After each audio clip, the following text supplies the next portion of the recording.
வணக்கம். டிசம்பர் 13ஆம் தேதி இன்னைக்கான முதல் பதிவு. பங்குச்சந்தையில் நடந்த சில விஷயங்களை விரைவாக பார்க்கலாம். முக்கியமான தகவல், நான் செபி ரெஜிஸ்டர்ட் அட்வைசர் கிடையாது. நம்ம சேனல்ல இருந்து எப்போதுமே ஸ்டாக் ரெக்கமெண்டேஷன்ஸ் கிடையாது. யூடியூப் சேனல் மட்டும் இல்லைங்க, மற்ற சோஷியல் மீடியா பிளாட்ஃபார்மான இன்ஸ்டாகிராம், வாட்ஸ்அப், டெலிகிராம்ல இருந்து கூட நாம ஸ்டாக் ரெக்கமெண்டேஷன்ஸ் வழங்குவதில்லை. மேலும் பணத்தை வாங்கிட்டு எந்த சேவையும் வழங்குவது இல்லை. பல போலியான குரூப் இயங்கிட்டு இருக்கு. தயவு செய்து ஜாகிரதையாக இருங்க.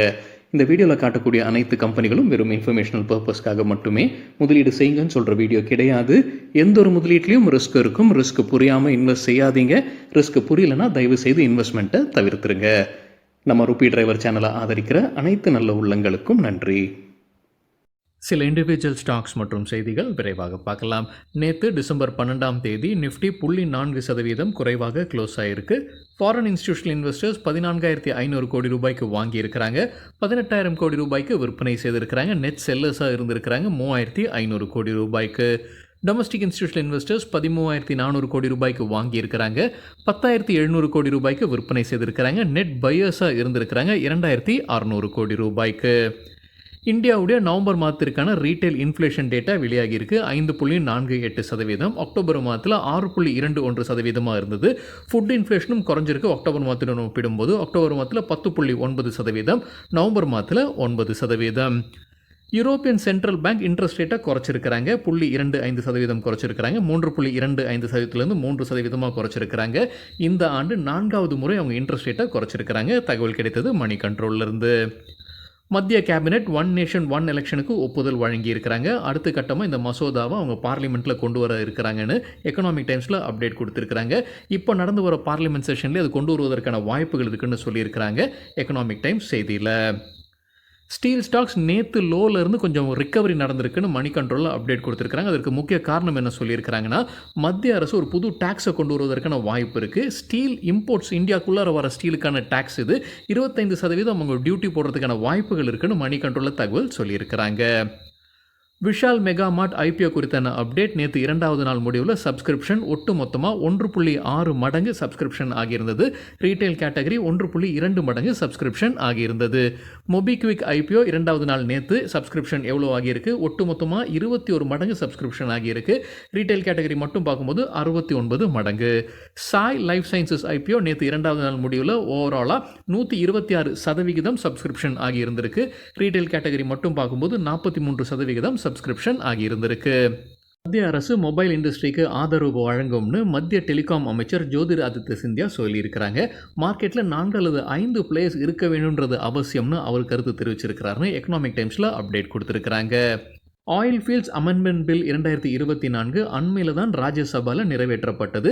விரைவில் லோக்சபாலையும் அது நிறைவேற்றப்படும் எதிர்பார்ப்பு இருக்குன்னு மணி கண்ட்ரோலில் தகவல் சொல்லியிருக்கிறாங்க. இப்போ நடந்துகிட்டு இருக்கிற பார்லிமெண்ட் செஷன் டிசம்பர் 20ஆம் தேதி முடிவுக்கு வருது. அதுக்குள்ளார நிறைவேற்றப்படும் அப்படின்ற கேள்வி இருந்துகிட்டு இருக்கு. அப்படி செய்தாங்கன்னா ஓஎன்ஜிசி, ஆயில் இந்தியா போன்ற நிறுவனங்கள் பயன்பெறும்னு மணி கண்ட்ரோலில் அப்டேட் கொடுத்துருக்குறாங்க.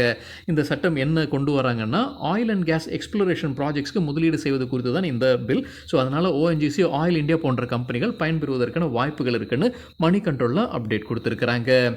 கிராவிட்டா இந்தியா குறித்து மணி கண்ட்ரோல்லேருந்து கிடைத்த ஒரு தகவல், 1000 கோடி ரூபாய் ஃபண்ட் ரைசிங் பண்ண இருக்கிறாங்க குவாலிஃபைடு இன்ஸ்டிடியூஷனல் பிளேஸ்மெண்ட் வழியாக. அடுத்த வாரம் அவங்க நிர்ணயித்திருக்கிற விலை ஒரு ஷேருக்கு 2,100 ரூபாய். வரப்போகிற பணத்தை வைத்துக்கொண்டு என்ன செய்ய போகிறாங்க, விரிவாக்கத்திற்கு பயன்படுத்தப்படும்னு சொல்லியிருக்கிறாங்க கிராவிட்டா இந்தியா. தகவல் நமக்கு கிடைத்தது மணி கண்ட்ரோல்லேருந்து. டாடா கன்சல்டன்சி சர்வீசஸ் தரப்பில் வந்து அப்டேட் இருக்குது. கம்பெனிக்கு ஒரு கான்ட்ராக்ட் கிடச்சிருக்கு. டேனிஷ் மார்க்கெட்டை சார்ந்த 2வது பெரிய மொபைல் ஆப்ரேட்டரான டெலினார் டென்மார்க்கிட்டிருந்து 5 ஆண்டிற்கான டீல். என்ன தொகைக்குன்ற தகவல் கம்பெனி வெளியிடலை. டாடா மோட்டார்ஸ் தரப்பில் வந்து அப்டேட் இருக்குது. அவங்களுடைய கமர்ஷியல் வெஹிக்கிள்ஸுடைய விலையை உயர்த்துறாங்க. ஜனவரி மாதத்திலிருந்து 2% வரைக்கும் உயர்த்த போகிறதாக அப்டேட் கொடுத்துருக்குறாங்க டாடா மோட்டார்ஸ். ரிலையன்ஸ் இண்டஸ்ட்ரீஸ் குறித்து பிஸ்னஸ் டுடேலேருந்து கிடைத்த ஒரு தகவல், ரஷ்யன் ஆயில் கம்பெனியான ராஸ்நெஃப்ட்டுடன் ஒரு ஒப்பந்தத்தில் வராங்க. ஒரு பெரிய டீலில் கையெழுத்திடுறாங்கன்னு பிஸ்னஸ் டுடேல அப்டேட் கொடுத்துருக்குறாங்க. அதிகாரப்பூர்வ அறிவிப்பு இன்னும் வரல. அதன்படி 5 லட்சம் பேரல்ஸ் ஒரு நாளைக்கு அவங்க இறக்குமதி செய்ய போகிறாங்க. ரஷ்யா ரிலையன்ஸ் இண்டஸ்ட்ரீஸ்க்கு இந்த ஆயில் விற்பனை செய்கிறாங்க. ஒரு நாளைக்கு 5 லட்சம் பேரல்ஸ். விலை குறைவாகத்தான் அந்த டீலில் கையெழுத்திட்டு இருக்கிறாங்க போல தெரியுது. இது 10 ஆண்டிற்கான டீல். இப்போ இருக்கக்கூடிய விலை வைத்து பார்க்கும்போது ஆண்டு ஒன்றுக்கு $13 பில்லியன் கான்ட்ராக்டாக இது இருக்கும்னு பிஸ்னஸ் டுடேல அப்டேட் கொடுத்துருக்குறாங்க. ரயில் விகாஸ் நிகம் லிமிடெட் தரப்பு ஒரு அப்டேட் இருக்குது. சதர்ன் ரயில்வேஸ் கிட்டேருந்து ஒரு கான்ட்ராக்ட், அதோடைய மதிப்பு 110 கோடி ரூபாய். ப்ரவேக் லிமிடெட் தரப்பில் வந்து ஒரு அப்டேட் இருக்குது. டையூவில் அவங்களுடைய பீச் ரிசார்ட்டுடைய ஆப்ரேஷன்ஸை துவங்கி இருக்கிறாங்க. அவங்க IHCL இந்தியன் ஹோட்டல் கம்பெனி லிமிடெடுடன் ஒரு பார்ட்னர்ஷிப்பில் தான் இதை நடத்துவதாக அப்டேட் கொடுத்துருக்குறாங்க ப்ரவேக் லிமிடெட். சிஆர்எம் சில்க் மில்ஸ் அவங்களுடைய புது ப்ராடக்ட்டை அறிமுகம் செய்கிறாங்க. அவங்களுடைய பர்ஃப்யூம் கலெக்ஷன்ஸ் கேடினி இட்டாலின்ற பிராண்ட் பேரில் அவங்க அறிமுகம் செய்திருக்கிறாங்க. HDFC பேங்க்குக்கு செபி அட்மினிஸ்ட்ரேட்டிவ் வார்னிங் லெட்டர் அனுப்பியிருக்கிறாங்க. என்ன குற்றச்சாட்டு? மர்ச்சன்ட் பேங்கிங் சம்பந்தமான விதிகளை அவங்க சரியாக பின்பற்றலை அப்படின்றதான் குற்றச்சாட்டு. விரைவில் சரி செய்யப்படும்னு உத்தரவாதம் கொடுத்துருக்கிறாங்க HDFC பேங்க். ICICI பேங்க்குக்கு மோதிலால் ஓஸ்வால் பை ரேட்டிங் கொடுத்துருக்காங்க. எதிர்பார்க்குற டார்கெட் ₹1550. தற்போதைய லெவலிருந்து 17% அதிகரிப்பதற்கான வாய்ப்பு இருக்குது. NLC இந்தியா தரப்பு வந்து அப்டேட் இருக்குது. உத்தரப்பிரதேசில் இருக்கக்கூடிய தெர்மல் பவர் பிளான்ட்டுடைய கமர்ஷியல் ஆப்ரேஷன்ஸை துவங்கி இருக்கிறாங்க.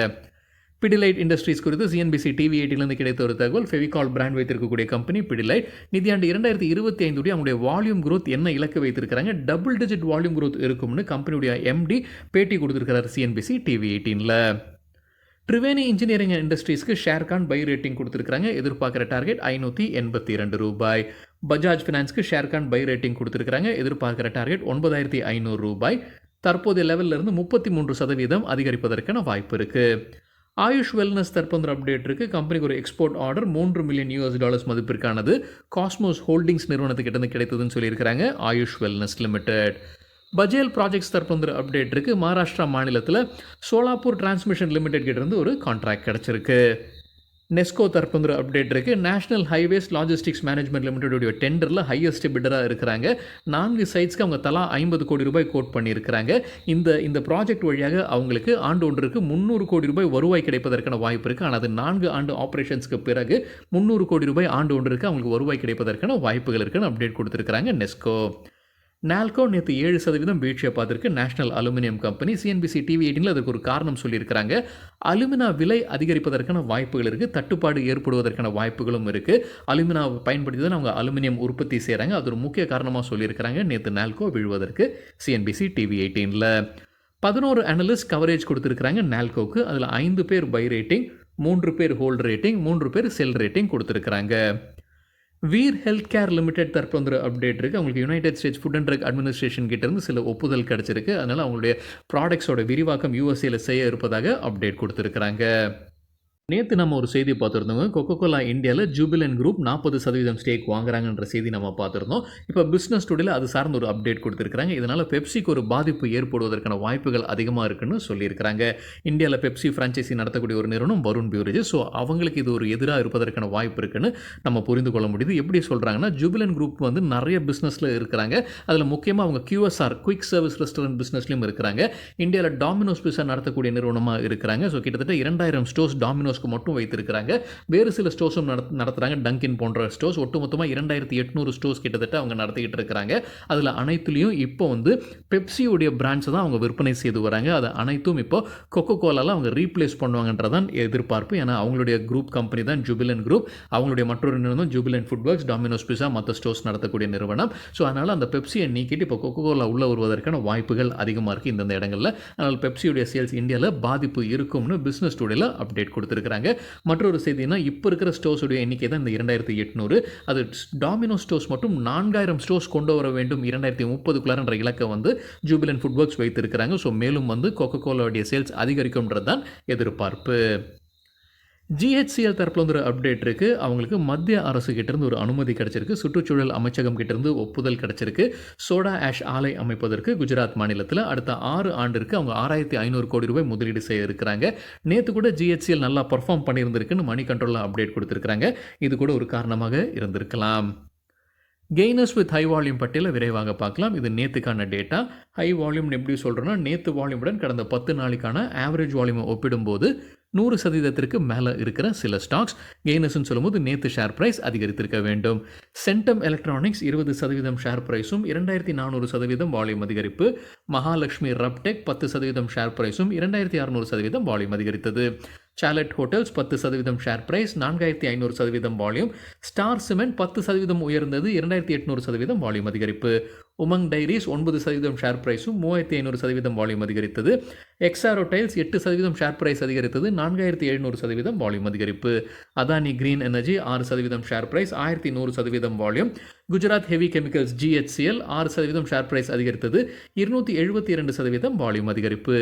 ஏபி மணி 5% ஷேர் பிரைஸும் 1300% வால்யூம் அதிகரிப்பு. சக்தி பம்ப்ஸ் நேற்று நம்ம ஒரு செய்தி பார்த்துருந்தோம், அவங்களுக்கு புது ஆர்டர்ஸ் கிடைத்தது மகாராஷ்டிராவில் அப்படின்றது, 5% அதிகரித்தது, 2600% வால்யூம் அதிகரிப்பு. லூசர்ஸ் வித் ஹை வால்யூம் பட்டியலில் கோபால் ஸ்நாக்ஸ் 8% வீழ்ச்சி, 1188% வால்யூம் அதிகரிப்பு. நம்ம நேற்று ஒரு செய்தி பார்த்துருந்தோங்க, அவங்க ஆலையில் தீ விபத்து ஏற்பட்டிருந்தது செய்தி நம்ம பார்த்துருந்தோம். நால்கோ 8% வீழ்ச்சி, 200% வால்யூம் அதிகரிப்பு. டிஷ்மன் கார்போஜன் 8% சரிந்தது, 100% வால்யூம் அதிகரிப்பு. நியூலன் லேபரட்டரிஸ் 6% வீழ்ச்சி, 3500% வால்யூம் அதிகரிப்பு.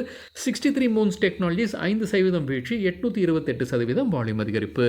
நுவாமா வெல்த் 5% சரிந்தது, 2300% வால்யூம் அதிகரிப்பு. டைன்வாலா கெமிக்கல்ஸ் 5% வீழ்ச்சி, 1100% வால்யூம் அதிகரிப்பு. சரிங்க, இதுதான் சில விஷயங்கள் என்னுடைய பார்வைக்கு எட்டியது. நன்றி, வணக்கம்.